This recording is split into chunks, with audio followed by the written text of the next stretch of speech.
Lately, I've realized there are a lot of things in life that are outside of our control. We can't control the weather. We can't control the current state of politics around us.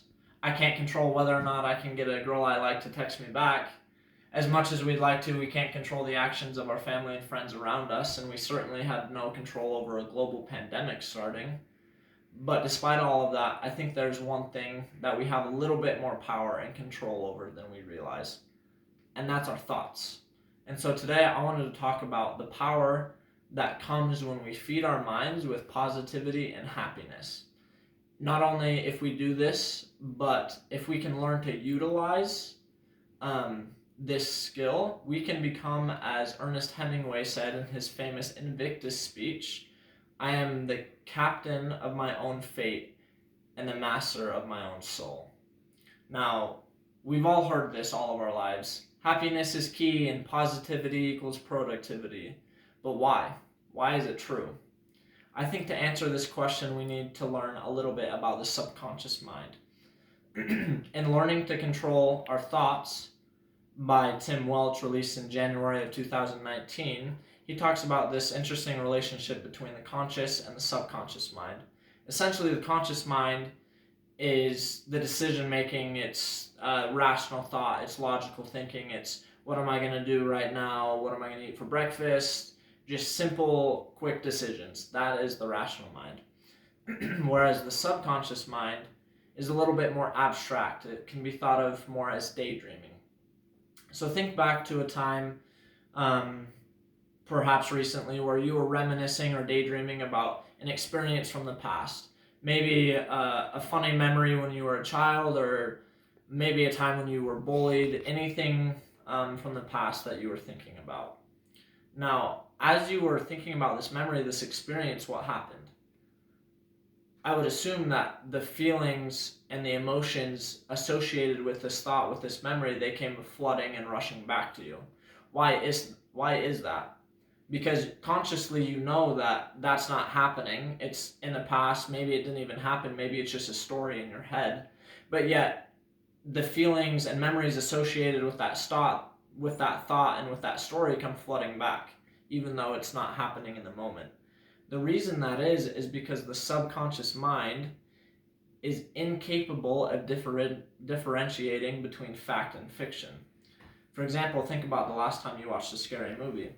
You walked into the theater or you sat down on your couch, and rational thought and conscious thinking are out the window. A few minutes into the movie, and all of a sudden you're feeling this fear and anxiety and empathy and compassion for these characters, and you're scared about the killer or the clown or the ghost that's going to come, and it delivers these powerful emotions of fear and of stress that can linger with you sometimes for even hours or days after the movie. But if you step back and look at it, you know that it's fake. All the actors are probably friends. There's no bad guy. There's no killer. It's definitely fake blood. All of it's fake, and consciously you recognize that. But oftentimes when you sit down to watch a movie, you're watching it with your subconscious mind, because your subconscious mind cannot differentiate between fact and fiction. All it does is deliver the emotion that is associated with whatever you're feeding it. And I think James Allen said it best in his 1903 famous work on the power of thought called As a Man Thinketh. In it, he says, a man's mind may be likened to a garden, which may be intelligently cultivated or allowed to run wild. But whether cultivated or neglected, it must and will bring forth fruit. If no useful seeds are put into it, then an abundance of useless weed seeds will fall therein and will continue to produce their kind. Now, I'm going to finish the rest of that quote towards the end, but I wanted to stop there and share an experience of when I really learned this principle of when we feed the subconscious mind with either negativity or positivity, it has a big impact and influence in our life. So as I've mentioned in previous speeches, I served a mission right out of high school. And when I started my mission, I definitely was not feeding my subconscious mind the positivity that it needed at the time. I remember having thoughts like, you're not fit for this. I can't do this for 2 years. I thought, heck, I could do this for 20 minutes, but 2 years, no way, no chance. And I thought like that for a long time. And what happened was it led to me actually believing that at some point it would just become too much for me and I would give up, quit, and go home. And I thought like that for a long time before I realized that it wasn't necessarily the best way that I should be thinking about myself or thinking about the experience that I was having. And so I changed the food that I was giving my subconscious mind from negativity to positivity. I switched from I can't do this to 2 years to I can do this for 2 years, and I want to do this, and I will do this, and I will love doing it. And not only did the 2 years pass and I finished my mission, but I learned to love it and embrace it, and it became part of who I am because I changed my thoughts to fit the desired outcome of loving my mission and embracing it and finishing it. Now, negative thoughts will always come no matter what, and oftentimes we don't have control of whether or not they come, because they will. But we do have the agency and we have the power to decide what we're going to do with that thought. I would say more likely than not what happens is this negative thought comes knocking and we say, you know what, come in, tell me what you have to say. And he'll come in and say, you're not good enough, you're not pretty enough, you're not smart enough, you're not funny enough, you're not wise enough.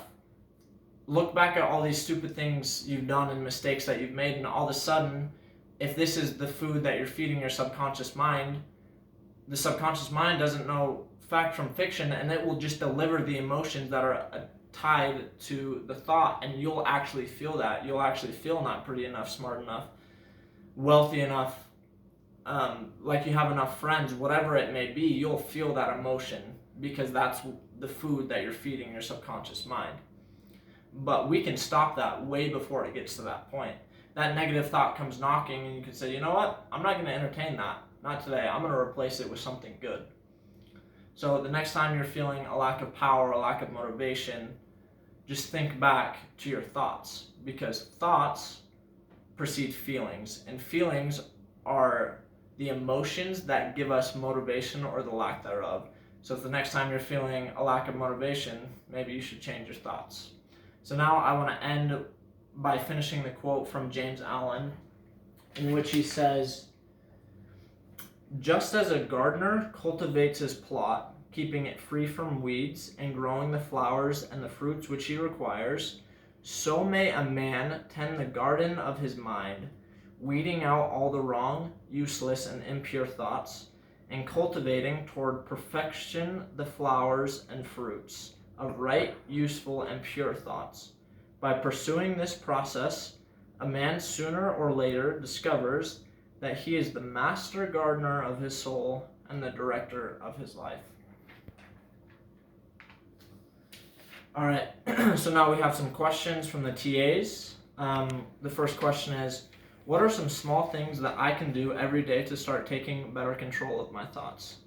I love this question because everyone's always looking for something practical that they can do when someone tells them they should do something or gives them advice. You want something practical and tangible that you can do. On my mission president taught us that we should have like a go-to movie trailer to pump us up. When those distracting thoughts come, we need to have something that we can immediately go to and replace. Again, it doesn't need to be real. It doesn't need to be a story that's happened. It could be something that we wish to happen. For example, if you're feeling discouraged about school, think about and really put the emotion into this memory of you walking across the platform or whatever at graduation and the crowd's cheering and you realize that you're done with school forever. Replace that negative thought with that positive thought, and it should provide you the motivation to keep going and finish school. So that would be an example of something you can do every day to better control your thoughts. And the second question says, I have heard that saying positive affirmations can really help people when it comes to their thoughts and outlook on life. you say positive affirmations to yourself? If so, what positive affirmations do you say? If not, would you be willing to try yourself? So that obviously is definitely true, and I don't have like any specific like things I say repeatedly to myself. I'm certainly not opposed to developing some things because I think we all struggle at times with thinking positively, and I mean I can give this speech about thinking positively, but I don't necessarily always live it all of the time. But I think for me, what I want to try and do is take my own advice and actually have like that go-to movie trailer that I can play when those negative thoughts do come. So, yeah, thanks guys.